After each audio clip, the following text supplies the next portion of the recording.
మనకు హామీ ఇవ్వడం జరిగింది. త్వరలోనే ఒక డయాలసిస్ సెంటర్ని కూడా మనం తెచ్చుకుందాం. కృష్ణా జిల్లా మోపిదేవి మండలం కొక్కిలిగడ్డలో ఆరోగ్యానికి ధాన్యం కార్యక్రమం జరిగింది. ఈ సందర్భంగా పిరమిడ్ మాస్టర్ మాట్లాడుతూ శ్వాసపై ధ్యాస పెట్టి ధ్యానం జీవితంలో భాగమైతే అనేక అద్భుతాలు జరుగుతాయన్నారు. ప్రతి ఒక్కరూ రోజు కొద్ది సమయం ధ్యానం చేస్తే మానసిక ప్రశాంతత, ఆరోగ్యం, ఆత్మవిశ్వాసం పెరుగుతాయని వివరించారు. ధ్యానం ద్వారా కుటుంబ సౌహార్దం, సమతుల్యత పెరుగుతుందన్నారు. ఈ కార్యక్రమంలో గ్రామ పెద్దలు, మహిళలు, యువకులు పాల్గొన్నారు.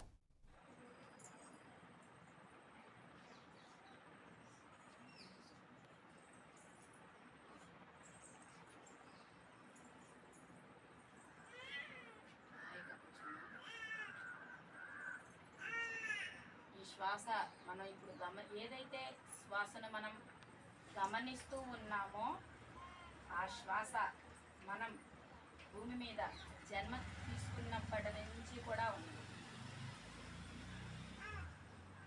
ఈ శ్వాస మనతో ఉంటే శివం అంటున్నాం, ఈ శ్వాస మనతో లేకపోతే శవం అంటున్నాం. అంటే విలువ దేనికున్నది? శ్వాసకు ఉన్నది. కాబట్టి ఈ శ్వాసని మనం పట్టుకోవడం ద్వారా మనల్ని మనం తెలుసుకుంటాము.